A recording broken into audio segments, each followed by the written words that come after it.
રાષ્ટ્રીય હિન્દુ સંઘ દાહોદ દ્વારા પૂજ્ય સાધ્વી મુરલિકા શર્માજીનું ભવ્ય સ્વાગત સન્માન દાહોદ શહેરના પરેલ વિસ્તારમાં આયોજિત શ્રીમદ ભાગવત કથાના પવિત્ર અવસરે તારીખ 2 એપ્રિલ 2026 થી 8 એપ્રિલ 2026 દરમિયાન ભવ્ય ધાર્મિક આયોજન યોજાયું હતું। આ કથાનું આયોજન દાહોદના સનાતન ધર્મપ્રેમી તથા આદરણીય વડીલ શ્રી પ્રિન્સિપાલ ગોપાલભાઈ શર્મા સાહેબના માર્ગદર્શન હેઠળ કરવામાં આવ્યું હતું। આ પવિત્ર પ્રસંગે તારીખ 7 એપ્રિલ 2026 મંગળવારના રોજ રાષ્ટ્રીય હિન્દુ સંઘ દાહોદ જિલ્લા ટીમ તથા રામાનંદ પાર્ક દ્વારા શ્રીમદ ભાગવત કથાના વક્તા વ્રજ બાલિકા પૂજ્ય સાધ્વી શ્રી મુરલિકા શર્માજીનું શ્રી રામજીની પવિત્ર તસવીર ભેટ આપી ફુલાર પહેરાવી ભગવા શાલ ઓઢાડી ભવ્ય સ્વાગત અને સન્માન કરવામાં આવ્યું હતું।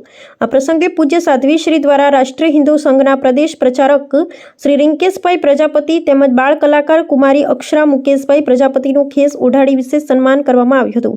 આ સમગ્ર કાર્યક્રમમાં ધાર્મિક ભાવના, સાંસ્કૃતિક એકતા અને સનાતન પરંપરાનો સુંદર સંદેશ પ્રસરી ગયો હતો। મોટી સંખ્યામાં શ્રદ્ધાળુઓ ઉપસ્થિત રહી કાર્યક્રમને સફળ બનાવ્યો હતો। રિપોર્ટર શ્રીકાંતભાઈ કે વહોનિયા।